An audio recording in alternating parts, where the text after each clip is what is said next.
Okay. Thank you for waking up and getting here this morning. Hopefully we can go through a bunch more stuff. And what I've been asked to talk about today is the organizational change that happened. So, yesterday we talked a little bit about some of the things that were happening, but how as an organization did this change happen? So I wanted to kind of start, and again, change is a really big topic with this, and a lot of the questions that came out yesterday was about how the change worked and how people reacted to change, and I'll talk about that at the end, but hopefully here if we have time. But in order to implement change, you must conquer fears about the change. And in doing that, leadership is extremely important.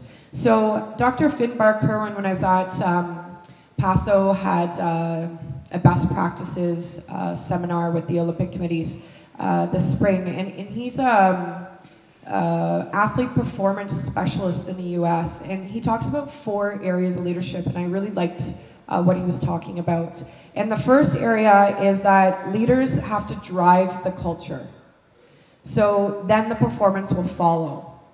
And we were talking about culture yesterday a little bit, and how important creating culture is, and how once a culture is created, performance is going to follow.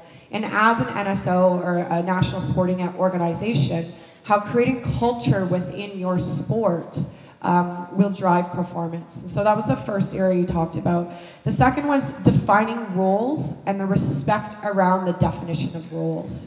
So it's hard to respect something that you can't define because it's not super clear. So whether, and I talk about this from an NSO or like a Canada Basketball a Federation perspective, but if you think about it, it completely applies to the club. Like, what is the role of those individuals and respecting each other within those roles? And then the third one is enjoying success. And the idea of celebrating and enjoying the successes, but always looking to strive for more. And then whatever you do it with passion and you do it with respect. And so today, with this presentation is a little bit about enjoying our success, talking about where we're going in order to get more. And then for sure, we also, talking about the passion, and hopefully I deliver it with a lot of passion for you to be able to see this. So yesterday, a couple people asked me, like, I didn't really get, what do you do? And so I thought maybe this was a good time to explain it in case I wasn't really clear, which clearly I don't think I was. So I started at the Federation about 5.5 years ago. And the area that I started in was managing coaching education. And so the idea with that, that I had, and I came from coaching, I was a college head coach for 7 seasons and worked with men's college and women's college teams. And I loved coaching education. I did tons of coaching education as a coach myself leading up to that. And so this was my chance to give back to a system that gave to me. And I had an incredible experience with my coaching education experience. And so I wanted other coaches in Canada to have an experience that I did that really gave me my life. I wouldn't be here today if I didn't take my coaching education. And so the idea was, to take and make it accessible to all coaches, to make it relevant, to make it up to date. And by doing that, working with the national teams to see what are our gaps, where do we need to go, what do coaches need to do, what are trends going on in basketball around the world, and really investigating as to where the game is going and what do coaches need to know, filter it down, and what do they need to know in terms of practicality. And so I did that for about 3 years. And again, being in a nonprofit federation, you also do like everything else, whatever gets thrown at your desk, because there's just never enough people. But then now what I've taken over is what we call domestic development. And so essentially it's anything really that's happening within the country, but more specifically player development, coaching development, as well as officials development. So now I get the opportunity to align our country and look at what's happening in coach education, and can I align the officials education?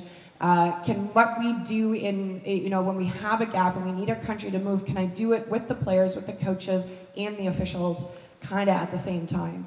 And so that's kind of what I'm up to and what I'm doing with the Federation. So, so this is, again, the contact information. If you didn't grab it yesterday, you can grab it here. But what I want to do is take you on a bit of a journey and a little bit of our story. So I mentioned yesterday in 2003 is when we had a committee, taking a look and taking a stand. And this is really when they created this 2020 vision. So it was in 2003, and we're not even through this vision yet.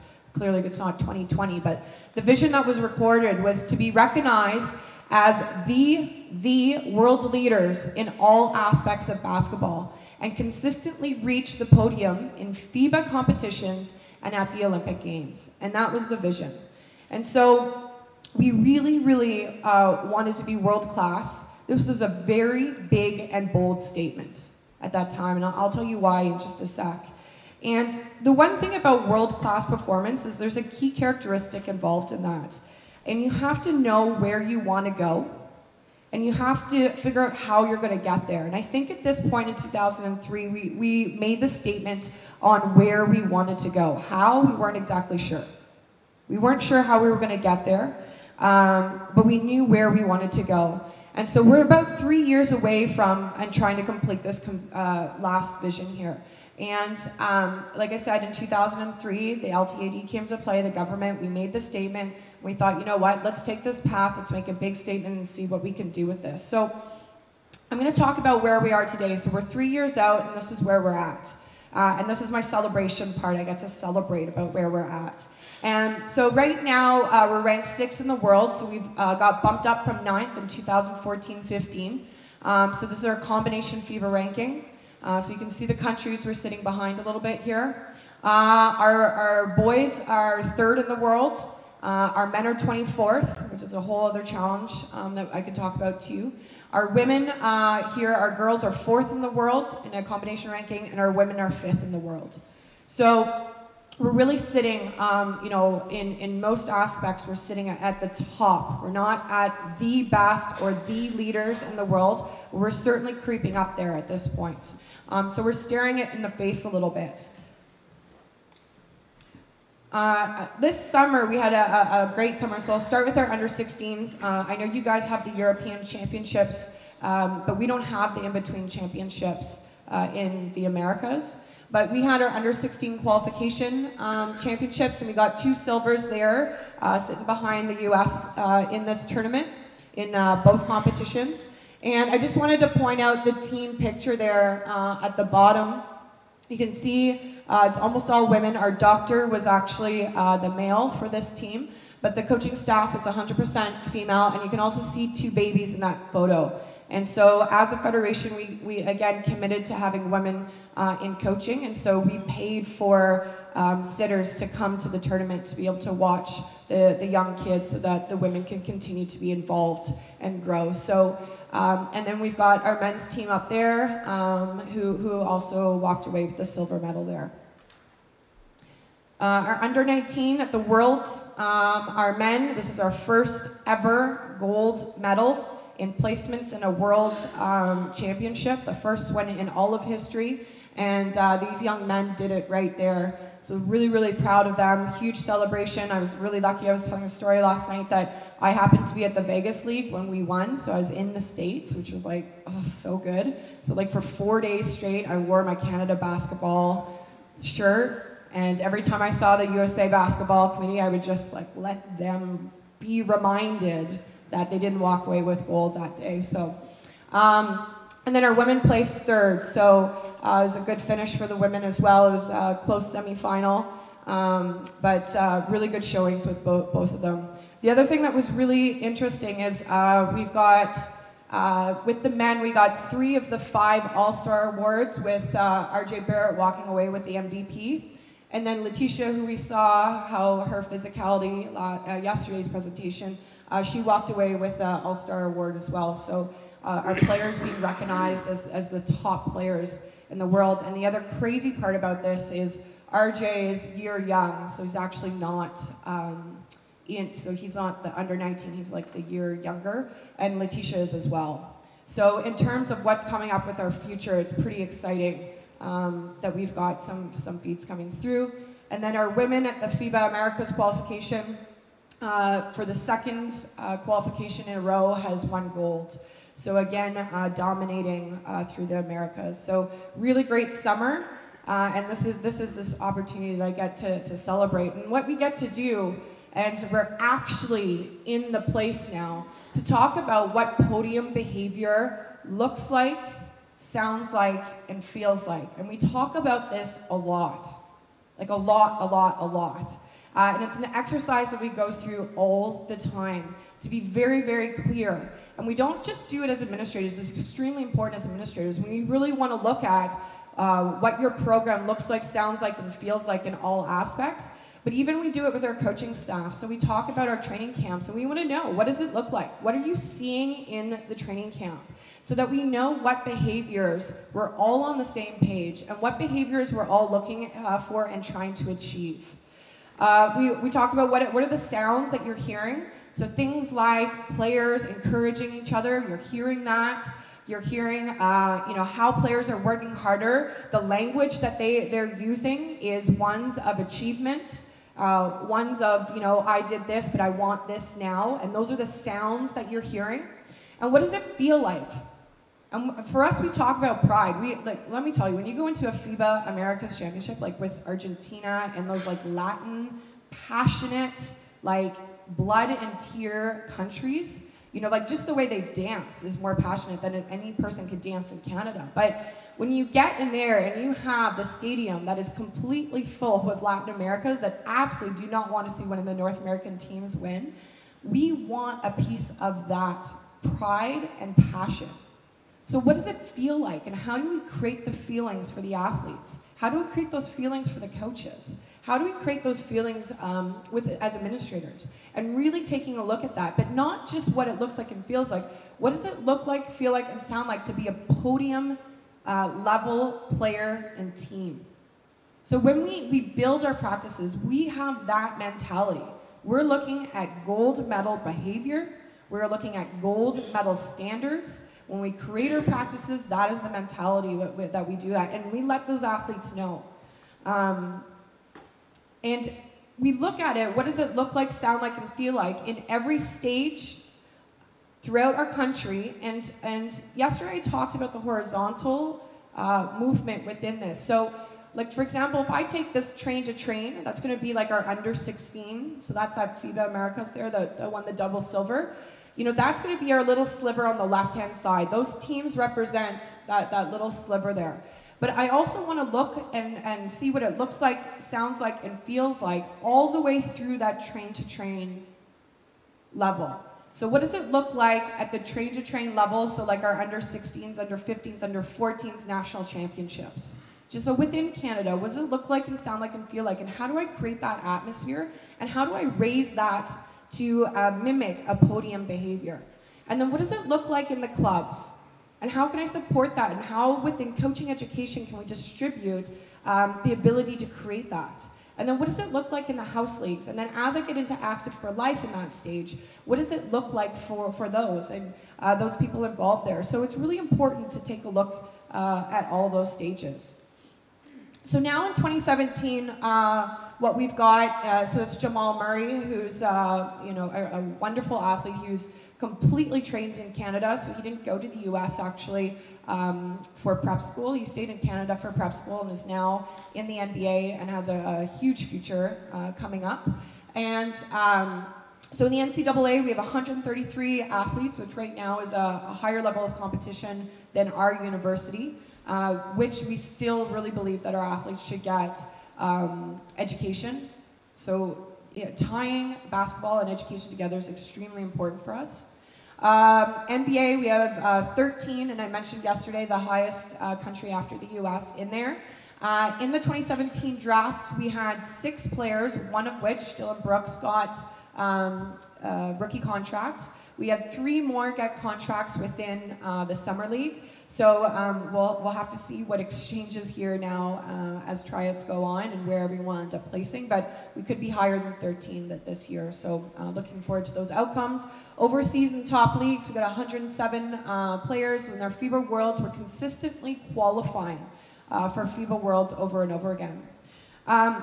In 2016, our senior men lost by a few points down the stretch in our FIBA America qualifiers to be able to get into the Olympics. And I mean few, like 1 point to Venezuela. But, and then our next qualifier was to France by 2 points. So we're talking about 3 points with our men between being at a world stage and not. And so when we talk about podium behavior, it's like 1 possession now that makes the difference. So it's like little things like preparing your subs. Like we do not have space for a sub to get on the floor and take 2 up and downs to get warmed up. Like those turnovers that their heart rate's not up before getting on the floor, like there's no space for that anymore. Because that could be the 1 point that we need in order to get to the Olympics. So things like thinking about warming up subs, getting coaches to prepare who they're going to sub ahead of time, assistant coaches' jobs or athletic trainers, depending on the setup of the team and the roles that have been defined within that team. Someone's got to warm that sub up so when he or she gets on the floor, they're able to contribute right away. And those sort of things. But I do want to tell you about this qualifier. So in 2016, our average age of the players was 24.7. So our senior men's team, the average age was 24, almost 25 years old. But the starters themselves, the average age was actually 23. So they're very, very, very young. Our captain, which was Corey Joseph, was 24 years old leading our team. The average age, so in our statistics, we took the podium finishes at the Olympics. So again, we're looking at the top level in the world if we want to be the best in the world. The average age of the athletes in that podium is 28 years old. Okay, so we're looking at 24 and the average age of the top is 28. So in 2016, we're exactly 4 years shy of the next Olympics of Tokyo. And we're actually also 4 years shy of the actual average of the podium age. So our 2020 goal is exactly 4 years away. So when we take a look at this and our planning, we're really getting there. And it's deliberate planning and we take a look as to what's going on. Now I want to talk about our women a little bit. So that's Kia Nurse. Kia is also one of the athletes that ended up playing up. So her development age, as well as her basketball age, was higher than her own age. And so last fiscal, she actually ended up playing with our senior team as a 17-year-old and contributed and did very, very well. And was kind of a fan favorite, so like ended up on magazine covers and all this throughout the States. She also plays at UConn, so what's cool about her is she gets the opportunity to practice in a competition setting, so practicing her skills in a competition setting in the Final Four pretty much every single year. So that part's really awesome. So we have 101 players in women in the NCAA. We're at the stage now where a large majority of our athletes are getting into Ivy League schools and working with the NCAA schools to make sure that they'll allow for release to national teams and allow us to work with their trainers so that we can track and monitor the athletes throughout the year and make sure their gaps are being addressed. In the WNBA, we have 4. Now, the WNBA is a bit tricky because it's during national team season, as many of you know. And the contract, to be honest, is not very large compared to pro contracts. So it's certainly neat. We've got a couple girls in there that kind of are able to switch between the two. But in the difference with the NBA, other than WNBA being high media, high profile, higher than a lot of the overseas leagues, it's not always the end all to be in that space. It's quite tiring to play full year season and then full summer WNBA. So it's a little bit of a different piece there. Overseas in top leagues, we've got 20 women. A huge favorite of us is France in the French league. A lot of the girls speak French or can understand French, so it certainly makes the transition quite easy. But they're also a very competitive and reliable league. The women have gone to the last 2 Olympics with the 8th and 7th finish, and that one was a bit heartbreaking, where we'd beaten France 2, or it might have been the 3rd in exhibition that summer, and then that 4th quarter we really didn't show up, and that was our key to getting into a podium finish, and didn't show up for that quarter. So. And then consistent showing at Worlds. We are showing up to every single World Championships on the women's side and medaling. So it sounds great. So this is like, yay, celebration. This is where we are right now. And you're like, okay, that's great. You guys are doing well. How does this actually relate to us? It totally relates to you. And I'll tell you why. In 2003, we had no business talking about any medal, even qualifying for championships. Like, we could not even get to the Worlds. And that wasn't that long ago. Now, I mean, we've taken the journey, but in 2003, we had 3 players in the NBA at that time, and on the men's side, and the under-19 Worlds we'd actually never been. So we stood there, and when I say we, I wasn't actually there, but we as a nation stood there and said, you know, this is where we're at, and we're going to make that statement in 2003 after never actually being on a world stage, saying that we're going to be the leaders. And it's that kind of leadership in order to create your culture, in order to make the change, in order to conquer the fears around saying some of those things and making those big, bold statements. So the men had qualified for the 2000 Olympics, but had a pretty poor showing, and then we never looked at it again. So the women in 2003, they didn't qualify for the 2000 Olympics, they didn't qualify for the 2004 Olympics. We had 3 players in the WNBA at that time. And at the World Championships, we were there in 2006, but we finished 10th. So that was the only kind of showing it had, but in 2002, you know, we didn't even show at all. So this story is actually quite short because there's not much to talk about. We really had not much going on in 2003 when that statement was set. And that's the impact that a bold statement, that someone or a group of people can get up and stay and have been able to implement. So what happened? We created this 2020 vision. We said, in the future, this is where we're going to be. And so we started to take a bunch of stages. And the first one was planning for sure. Another one was research and starting to gather some information. Then we went into development. So how do we develop a lot of these resources that I'm sharing with you today? Adoption. So targeting those groups that I showed you yesterday, like who's in Learn to Train, who's in fundamentals, who's the people that are actually in those areas and responsible. And so how do we start targeting different places to adopt? And then the implementation itself, so really getting in. And the whole 2020 vision was based on 3 things, which is funny. I read over these this morning and I was like, hey, we're already doing some of these here. So the first one's innovation, trying to find some ways around innovation, which means like creating new, seeing what's going on. We want to innovate and always looking to innovate. We want creativity, so not always doing the same thing, like something that looks outside of what we're doing right now and allowing for creativity to exist.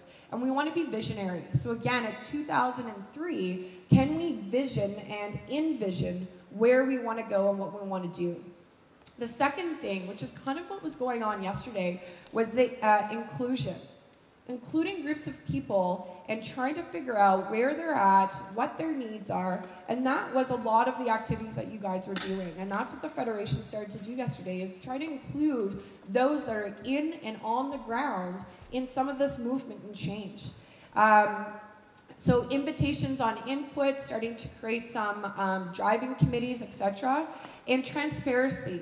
That was the third one. We were transparent in our moves. So really letting and verbalizing to our bodies, our provincial bodies, our regional bodies, what it was that we were talking about, what we were doing, and you know, making sure that we get fed by all.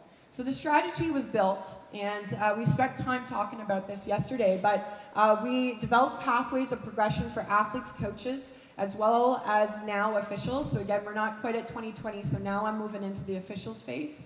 And so we created the long-term athlete development, and now just working on the long-term official development plan.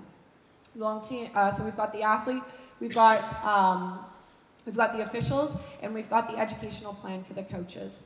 So coaching, education, and development, and our coaching education is what we've created, something that's called competency-based. And so in order to get certified, there's a specific evidences in each of the levels that a coach has to show their competency in. So as an evaluator, when I train evaluators to go into a coaching evaluation, it's not like, oh, you know, I know this coach, I've known them for years, you know, I've seen them coach, like I know they can do these things. They actually have to demonstrate the competency, and if you don't see it, it's not marked. And so it's not that if it's not marked, they can't do it, it's just I didn't see it.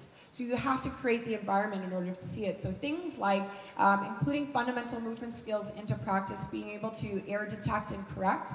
The evaluator has to go into a practice and see it. And I can say with a lot of confidence now that in 2017, I would say 99% of the practices now in Canada, as well as game warm-ups, will have fundamental movement skills occurring. And so the athleticism of our athletes to be able to run, jump, move, and throw is now really elevating in our country because of the way the coaches are coaching. And then, of course, it's all based on long-term athlete development principles. So, and I'll talk actually a little bit more about that a bit later. Just want to make sure I covered everything.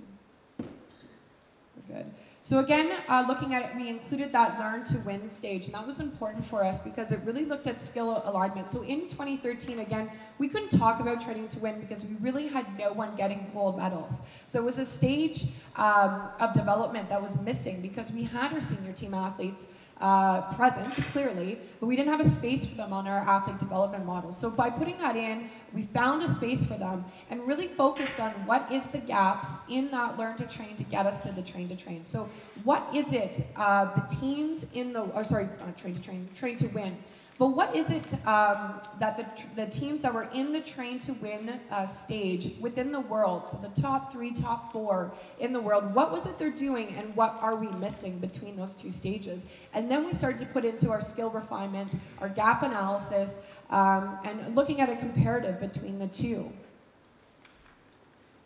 So of course, then we create our athlete development model for all of the stages. We teach our coaches. We will now be teaching our officials about the stages of development and looking how that implements for them and how the rules and methods of competition could change.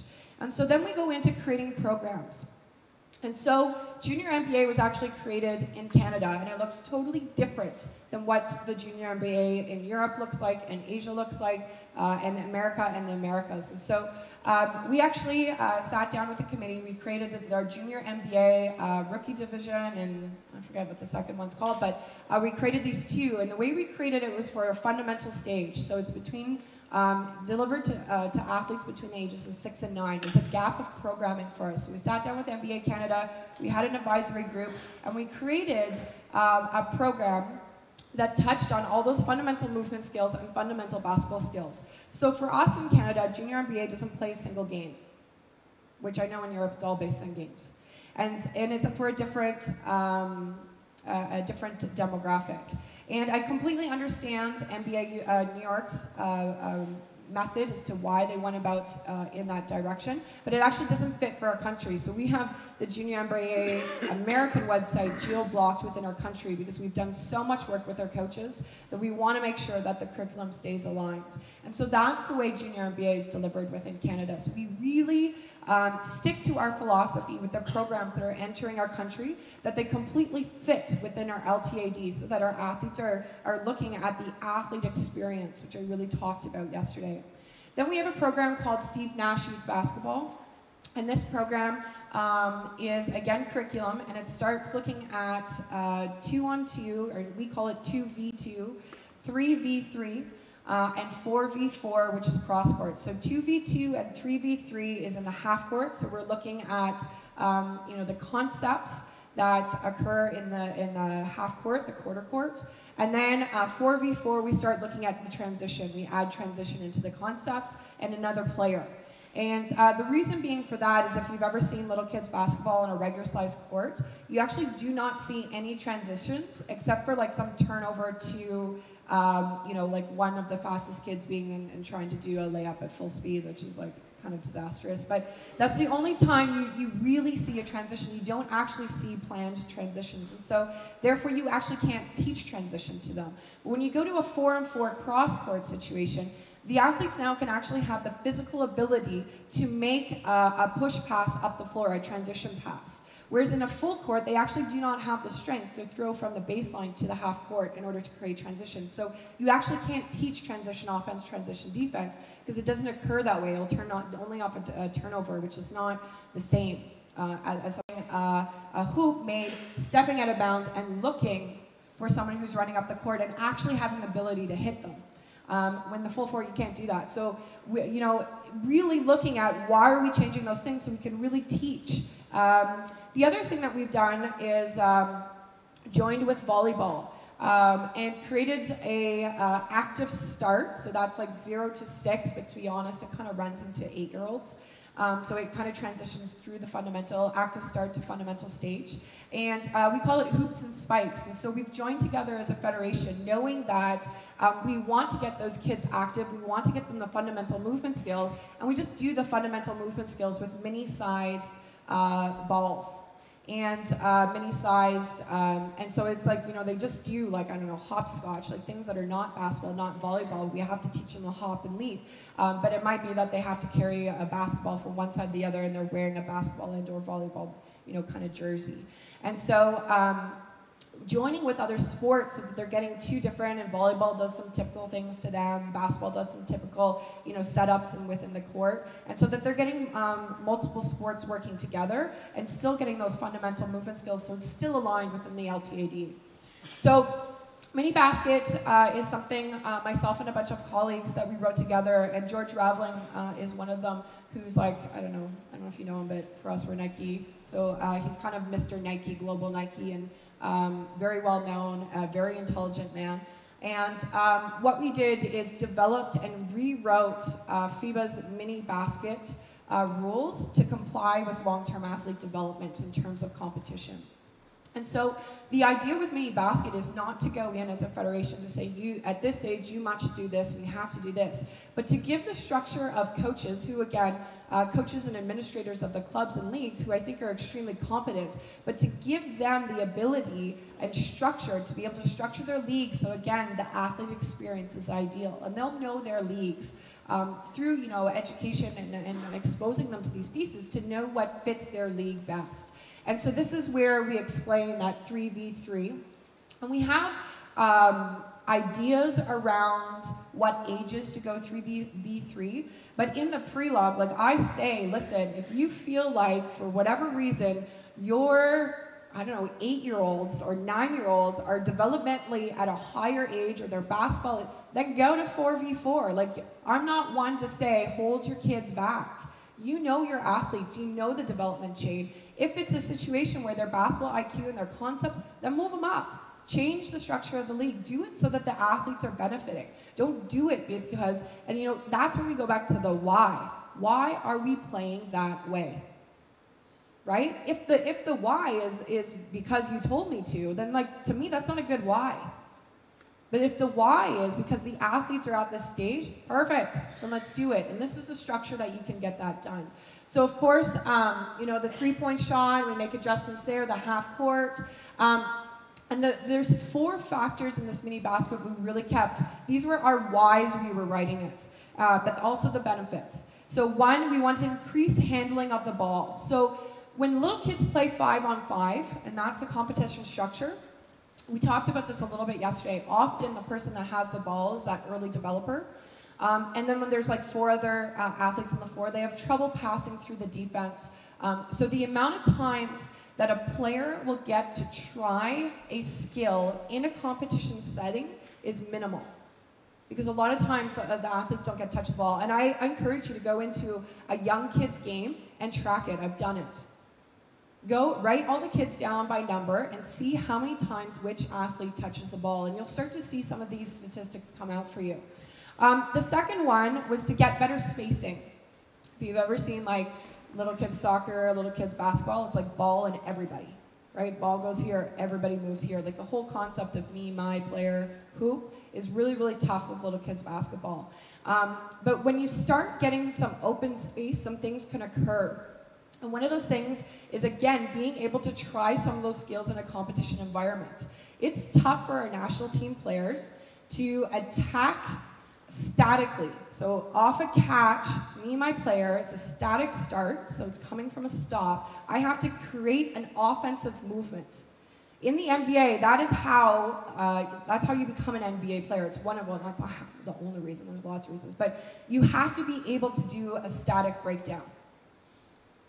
You have to do it in the NBA. You have to be able to isolate one-on-one and be able to create that advantage off of that static catch.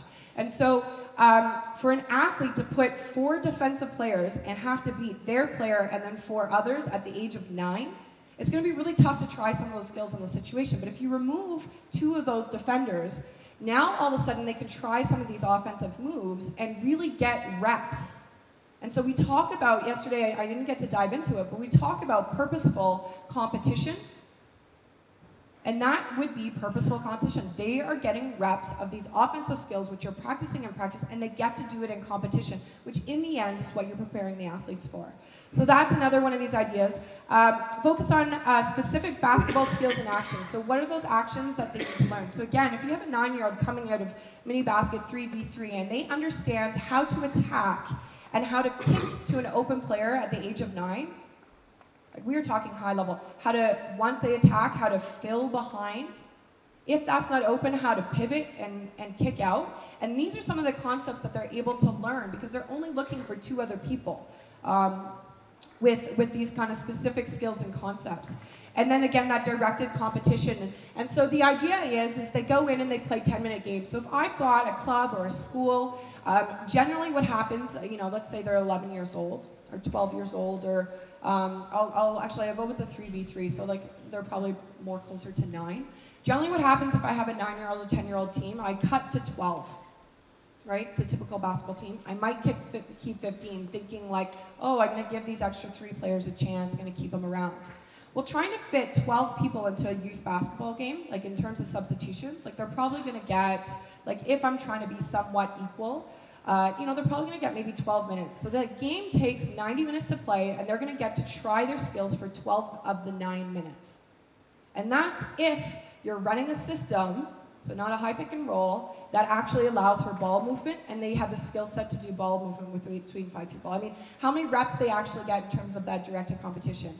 The other thing that often happens is, like, for example, if I have like a tall player or something like this, when the other team subs the tall player in, I put my tall player in, that's who they match up against, so that's the only person they get to try their skill set with. When they sub off, I sub my other players back in, right? It's a little bit of strategy within substitutions. And so what happens is you only get to try those skills against that matchup. In this design, what we thought would be really great is if you got to try your skills against different athletes often. And so we went to 10-minute games. Instead of cutting to like 12 or 15, keep like 24. Keep 16. And the other thing, and I saw it pop up yesterday, is what happens in the smaller regions where you can't field an entire team. You could actually field a 3v3 team with 4 kids. So now there's no reasons why programs can't go. You could field it with each other. With 8 kids, you can play each other. And so now all of a sudden you don't need 12 to go. So now our northern regions can now still develop basketball with kids, first of all. And our big regions can keep more kids at our base. So you have 24 kids. I create 6 teams of 4. You create, okay, 24. Now we've got 48 kids, not 24 playing in our clubs. So this whole idea of like, oh, they keep going to handball. Well, you only have 12 spots. Keep them at 24. And then when you go to competition, my 24 play yours. They play 10-minute games, so they go, there's 1 sub. So already they're going to be playing 8 of those 10 minutes in 10 minutes, not in 90. So the amount of reps that they get in competition is so much higher. So that's what I mean when I talk about purposeful competition. The other thing, so just kind of moving away from youth, is just talking about daily training environments. So this is kind of going back to the beginning where I was like, what does this look like, sound like, and feel like?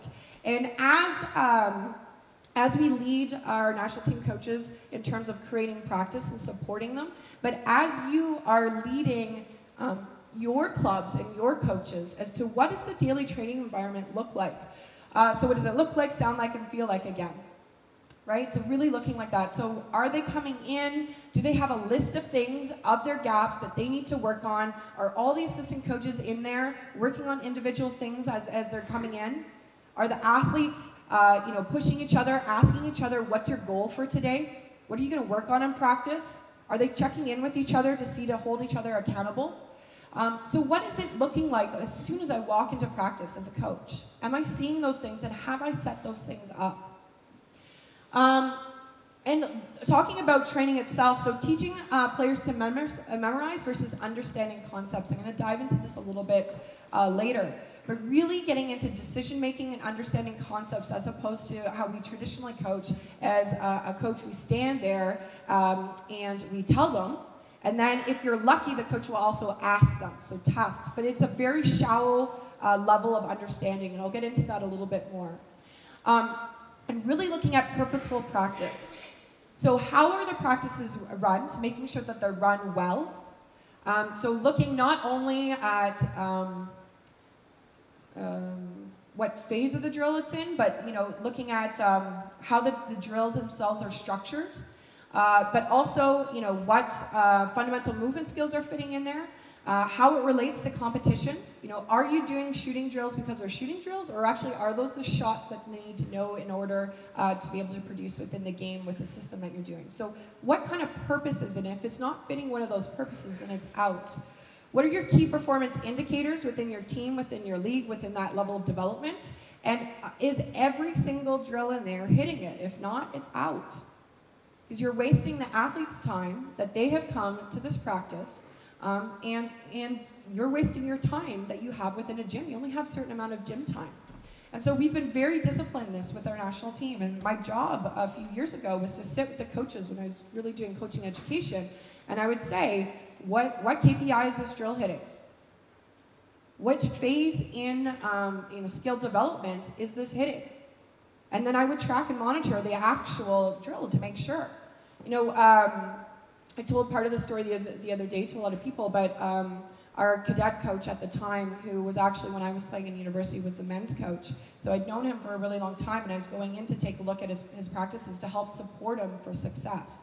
And so I was with the under 16 boys, and we were sitting there and going through stuff, and they liked to do a bunch of drills, but one of the drills was 3-on-2 continuous, 3-on-2 continuous, but 3-on-3 that comes back to 2 people with a shot. So it's like you kind of play 3-on-3 and the 2 people shoot, run back and transition, you get a ball, and then it resets and you go again. So it's like a continuous drill. And I said, okay, what are we trying to achieve in this drill? What are our KPIs? And he goes, well, the guys get a bunch of 3-point shots. And I said, okay. And the KPI is working on the transition. So I tracked how long it took them to transition up and back, because we've got different standards on that. And then I tracked how many shots, 3-point shots, they were getting. And so when I sat down with them after, so it's just that drill alone, I said, we're on average 1 second slower in the transition. So we're not actually getting the transition at the game speed that we need. So it's certainly not the way it's created right now anyways. It's not working on that. And the shots that their guys are getting, so I tracked how many shots. I think they ran it for about 11 minutes. And RJ was actually on the team at the time. And so I tracked RJ's shots. And I said in 11 minutes, he got 3 shots. Just by the rotation itself. And he was really under the impression that this is what he was getting in this drill. And I said, not only that, the type of shot that he got, first of all, was unguarded. So it was like one of those where he got the pass and he was like, and then shot it, which will never, ever, ever, ever, ever happen in a game. So it's not competition-like whatsoever. And the pass was coming from out of bounds, which also never, ever, ever happens in a game. So I said, I understand that this is what you thought, but we can't do this drill anymore unless we make some adjustments or changes. But the way it runs right now, there's no purpose to it. And the purposes that you thought actually are not being achieved. And so literally looking at every single minute of that practice, and as a coach, podium behavior is making sure that it is deliberate practice, and that training environment is to the level of a podium behavior level. And that wasn't. It wasn't, and it was not going to get us where we needed to go. Looking at block versus random training. So block training, right, is going up and you do a drill where it's like 3-point shot, 3-point shot, 3-point shot, 3-point shot. Random training would be like, for this is a 3-point shot, then it's a pull-up, then maybe it's a set shot, you know, then it's maybe catching a shot off of movement. And so often a lot of our drills are like traditional, typical drills are set up in block training. And I'm not saying block training shouldn't show up ever. But take a look at your practices, or as a club leader, if you're leading a group of coaches, and actually look how many are block training and how many are random training. And the ability to pick up, again, if we look to game-like practice in order to create and make our athletes ready for competition, how many times do you go into a game and do the same skill twice in a row? Maybe twice in a row. How many times do you do it 3 times in a row? How many times do you do it 4 times in a row? Like it does not happen. It is not game-like. So you don't necessarily have to play complete competitions. I don't have to go into my practice and it has to look like a game. But when I'm going to teach skills, it needs to look game-like. And that's what we're talking when we start talking about podium behavior when I go to construct practices. And the other thing is when you go into random, first of all, and this was a huge training step with our coaches, is it looks messy. And our language, so when we talk about what did practice sound like, we would see our national team coaches and they would pass each other maybe in training camp in the hallway and you go, oh, how's practice? And they're like, oh, it was so messy today. But it meant that they started to do random training and they went into the decision-making mode. Because when you're in that space, like when you watch a game, like the game is not clean. It doesn't look military standard, ever. Right? The game is messy. There's balls going out of bounds, there's fouls all over the place, there's possessions changing. It doesn't look clean, but then, yet as coaches, we want these clean lines, perfect rotations, you know, we want it to look clean. And challenge yourself to make a messy practice and to operate within mess, because that's how the athlete is going to see the game. That's how they're going to experience competition. And so when you're in a block situation, you got a drill where you're like, I don't know, maybe flashing to the elbow, receiving a pass and doing a shot with no defense and no decision, you start going into autopilot, right? You don't, but again, when is an athlete going to flash to an elbow of a key and not have to think about whether I need to take the shot, if I need to do a shot fake, attack the rim, if I have to go shot fake and make a pass, where's the defense? Can I beat them? When do they actually ever, you must be playing the worst team on the earth if you're flashing to the elbow with no defense and no decision. So we really have to look at how are we setting up the practice for them. And again, when you're doing that, indicating what the key points. As coaches, we often want to give like 60. So first it's the footwork, then it's the follow through, then we talk about the jump, then it's not high enough on the jump shots, then that wasn't the right decision. And really keying in on what is the key point that I need you to work on. And the feedback surrounds around that. And once you're able to nail that, I mean, think about it. Think about the experience of the athlete. If you're about to do anything, if I'm up here talking and you're telling me it's too quiet and you're saying I'm too fast and you don't understand this, I mean, it is an overload in terms of reception. Am I going to hit any one of those key factors? But if I had to slow down, and every time I picked up my speed, someone told me to slow down, I'm probably going to nail it. So what is that training environment like? And so we really use the scale. And this is really, we're talking about a scale of learning and understanding in order to increase knowledge. And so the first way is remembering. Right? So you repeat it over and over again, and the athlete will go to remember it. The second level is getting to a level of understanding. So this is where you say to the athlete, like, after a basket, what are we doing? So you're checking for understanding, and that's where you start getting into different questions. Okay? So on post defense, when the ball's on the wing, what kind of post defense are we playing? I'm checking for a level of understanding. So that's the second level of knowledge, right? Repeating is just regurgitating. Now we're getting into application. So you go, in this situation, can you apply whatever it is? Let's say the post defense. So you create it and you actually get them to apply it. Get into analyzing. This is where you can say there's this and this going on. So what type of defense, why, which one's better? What are you going to start getting from one? So if I'm fronting, what are you giving up? What do I have to think about if I'm going from behind? What am I giving up? What am I thinking about? So those are certain things when you're analyzing one against the other, if the athlete has the ability to do that. Evaluating, and that's starting to get into once you start analyzing which one is better. So now starting to make the selection between the two, between the front or between playing behind. And then creating is putting them in the situation saying offense is here, here, and here. You're defending. What are the creative things that you guys could do? And they might come out with a double in the post. They might come in with maybe someone coming from the weak side. And they can start getting into creative situations with the solution. And so really creating practices and debriefs and situations where we say, okay, I want the 5 of you, depending on the age and stage here, but the 5 of you to go and create an out-of-bounds play based on the concepts that I've been teaching over the last year. And you get into creativity. And then I want you to create 2 and tell me which one is better. And now we're talking about the higher level of learning. Because they're able to create it and they're able to tell me and analyze between the 2 as to what's going on. So it might even be getting them to create a shooting drill and talking about those key points. Why that isn't important in the FIBA game is because the coach can't actually intervene very much in the FIBA game. You can only do it on a stop clock, right? That's the only time you can call a timeout. So you better hope that your athletes, and you're preparing your athletes to be creative, to figure out problems, because you can't stop the game in order to give them the solution. So if you do not teach them at that level, when you get to the highest level, and you're in the 4th quarter against France, and that's the difference between getting on the podium at the Olympics. When we have our older athletes in that situation who have not been trained with that level, they cannot problem solve in that. They can't get creative to figure out how to stop the French post player and why she keeps scoring.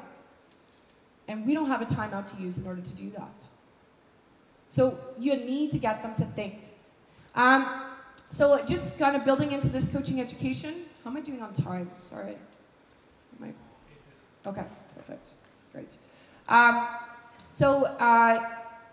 mentioned yesterday you can enter into different stages. So if I'm coaching between the ages of 6 and 9, I can enter through the orange stage, and I will go into fundamentals course. And so that's the course I do. There's no evaluation of that course. Again, the turnover there is pretty high, and we're working with those. And the fundamentals is all about fundamentals and fundamental movement skills, so completely in line. And what's going on with that athlete? So like, what's their cognitive stage and all those pieces. Learn to train and train to train, they both have evaluations attached. So you go and do a pre-task, you go to the course for the weekend itself, and then you go through several evaluations. So like a written evaluation, you go through an in-practice evaluation, and you do the same all the way through. I'm trying to work to get an advanced youth, so like a master youth coach, the idea of not having to build up all these stages, that you could actually be a master and know exactly those windows of trainability, be really good at finding peak height velocity and teaching others, knowing what's going on with the youth in terms of their cognitive stage, and being able to teach those things. And so really trying to develop those youth coaches, and then going into the higher performance in terms of longer time, so going into the train to compete, etc. But really making sure that that's integrated. Oops, sorry.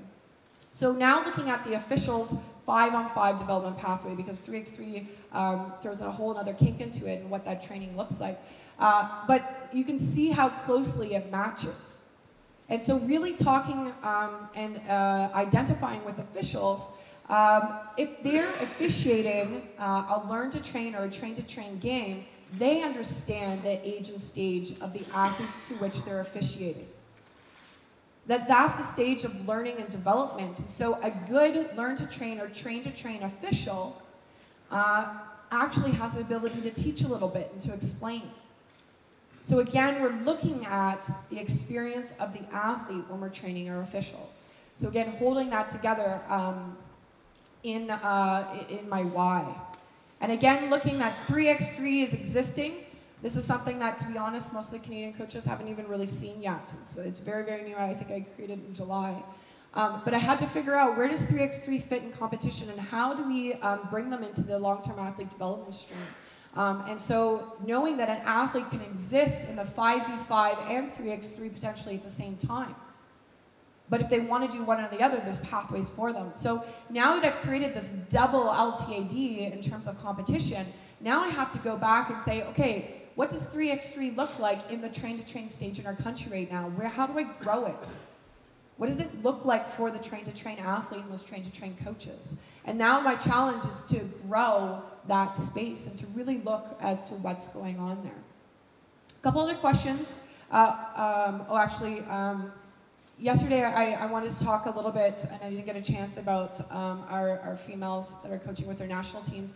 We took a stand with our national championships, and in order to support women coaching. And so I can't remember if I said this yesterday. I feel like I'm starting to go, I might have, I might not, and I'm sorry if I did, but we made a stand that if in our female competition at our national championships, if you have a female head coach, you can have 2 male assistant coaches. You don't have to, but you could.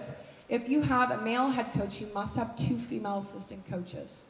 And so really look at role modeling for women to get more women in coaching, but also supporting our women in these roles. And so these are the females, not all of them because I don't have enough space, but a lot of our women that are coaching with our national team right now.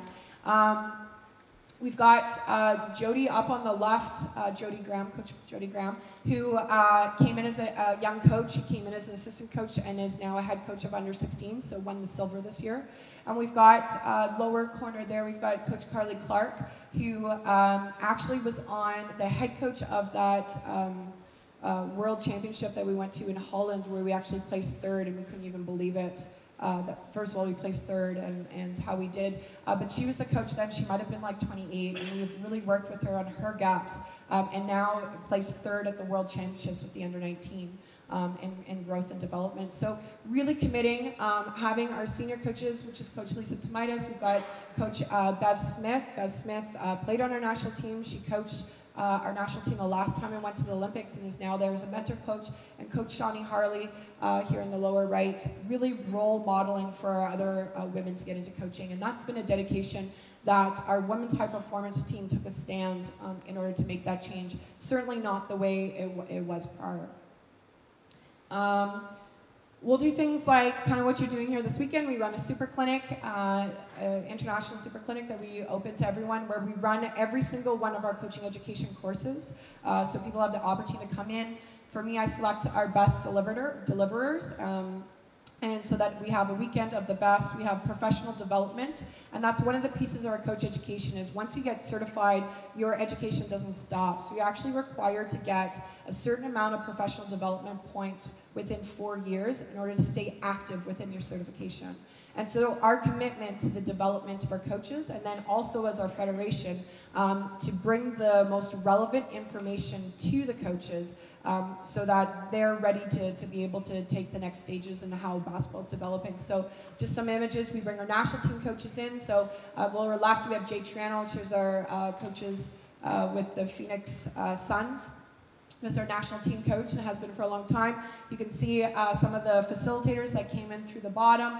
We've got in class, on the court, we've got lecture style. Up the upper left, we have one of our FIBA referees coming in, so our officials come in and talk to our coaches about rules, explanation of rules, trends that are coming up in the game. So really making sure that we're hitting all aspects. And of course, we do social, emotional, etc. One of my biggest challenges is the size of our country. So me flying to Iceland actually takes just as long as me flying to the other side of our country. It's actually no different for me in terms of traveling within Canada. So sitting in my office in Toronto, it's really hard to connect with all the coaches and be able to give information. So going to an online platform was a must, but what is on the platform and why was a really big point of emphasis. So looking at messages from experts within our country, experts internationally, making sure we capture that and deliver it. So now we have like 480 videos on different aspects. For people to get into national team practices within our country was hard because the geography was so big. So being able to record and mic the coaches so that they can, from that 4.5-hour, 5-hour plane ride away from their home, they can see what's going on and what we're doing in terms of training environment, and they can get those observations. So those are some of the pieces that I wanted to make sure that were coming out. So our mission at Canada Basketball is we aspire to excellence in leading the growth and development of the game at our home, in pursuing a medal performance on the international stage.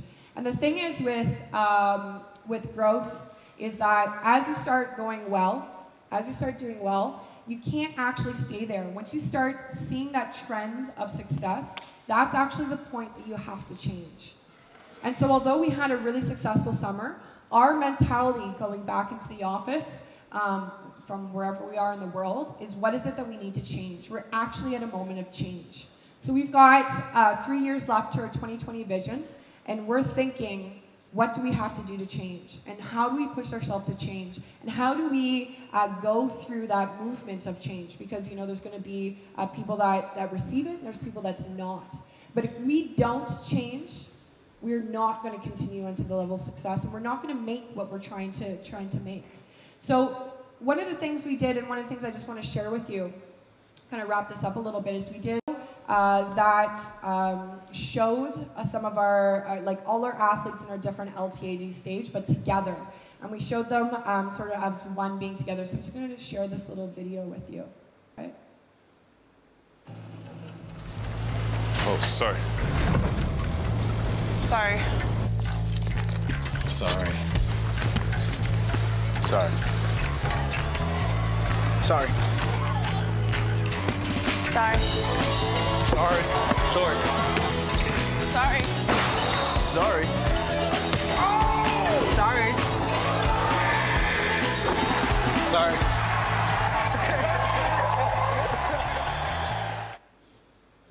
So for us as Canadians, we're often known internationally within our own country of apologizing and saying sorry all the time. And you know, whether we're at fault or not, that's what comes out of our mouth.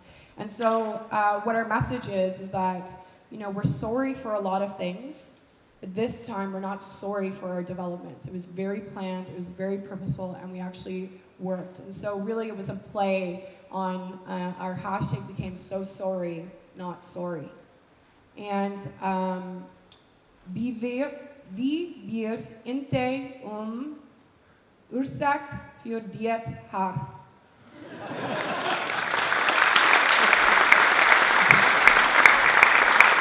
Great. Do I have time for questions from yesterday, or we'll just move? Är det någon som har någon fråga så har vi faktiskt chansen att ställa den nu. Ingen som vågar?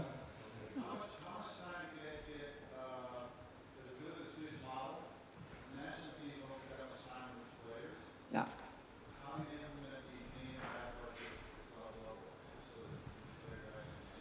Yeah, great question. So yeah, we do not get a lot of times with the players, and I'll tell you what, the NBA teams do not release, the NCAA do not release. We have players coming in and out of training camp. Some of the players that are in training camp are not going to end up at the competitions. We need bodies. So some of those techniques, and for sure getting into the clubs, is when we do training camps, those clubs and coaches that are with some of those identified players, if they fall in line with our philosophy, so if they're not going to abuse what we've created, then we try to bring them into training camp as observing so that they can see some of the things that happen. And that goes back to that daily training environment. And that's one of the lessons we learned, is that we worked so hard in creating our daily training environment for our athletes. We needed to educate the coaches that are in the athletes' daily training environment, because they're in that environment more than we are. So it's two-prong approach. One is, can we teach the athletes, so not just the remembering, can we get them into the level of creation in terms of understanding their daily training environment, the national team, so that they can create that environment within their club team, their school team, their pro team overseas. Can they create that training environment themselves, because they have that level of understanding when it comes to that? And then of course it's educating the coaches that are within those training environments. So we create not only a targeted athlete program, targeted coaching program. And so it sounds really, really formal. It's not actually done so formally, but in an informal way with a purpose, so that the training environment, again, we look at the commitment to the athlete, that training environment becomes consistent for them and to a podium level. Yeah, great question. Any other questions? Vi hinner någon fler. Någon till som fråga?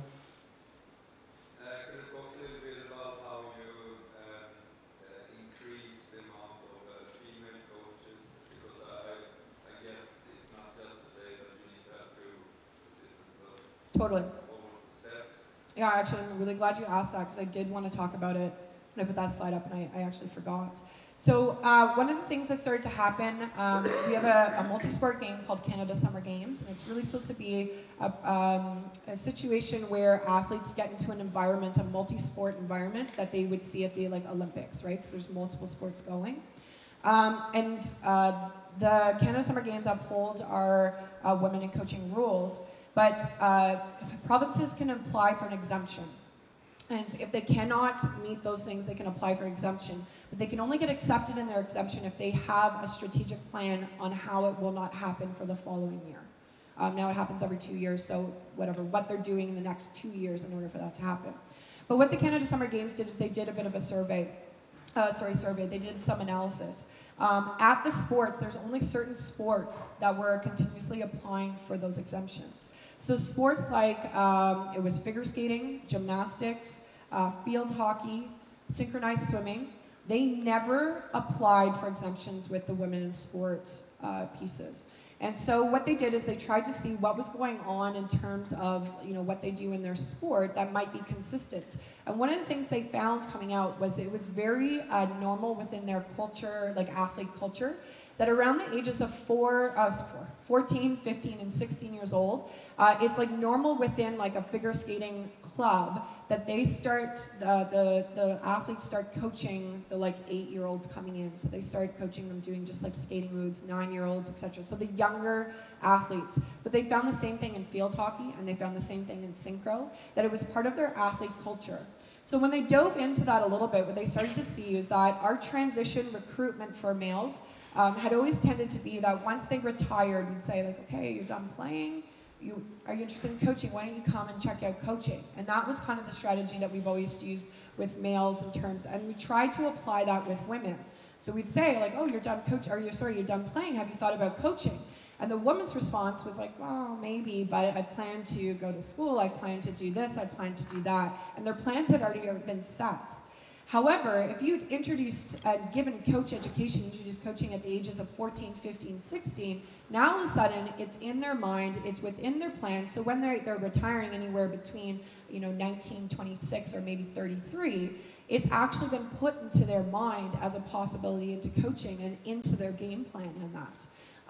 So one of the big things and differences, and a lot of our national team programs, so in basketball, this is still my arm wrestle within our federation, to try and take away one of those limited days of training camp in our under 16s to say, can we actually do coach education that day? However, rugby in our country does it, and they have no problem with putting women now into coaching positions. So they do the training with their national teams, so they'll take a day of coaching.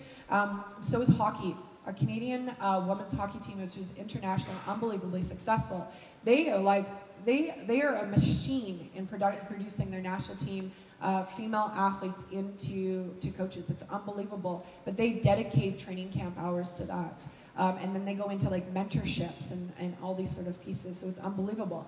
However, I challenge now, and we've been able to do it through Quebec a little bit through their school system, coaches and clubs to actually put that in as a culture change within your club. And I bet you would be really surprised how many of your athletes will come back, female athletes coming back into coaching within your own club. So I think some of the ways is just thinking about it a little bit differently, but I think those sort of things, so offering as part of the athlete experience at those younger ages, coach education so that they know how to do it properly and safely. But also the opportunity to go and try the skills out ahead of time to see if they like it. And I would bet if you asked a lot of the women in coaching around you, ask them what age they started. Which is funny, yesterday when I said, when did you start coaching? You turned to me and said, oh, around 15. I was like, no big surprise. Same. Right? So, ask the question a couple times. I think you'd be surprised. When's the first time you tried coaching? A lot of females would turn around and say, 14, 15, 16. The ones that are still in. Yeah. Okay. Thank you, Dawn. No problem. Thank you. Thanks for listening.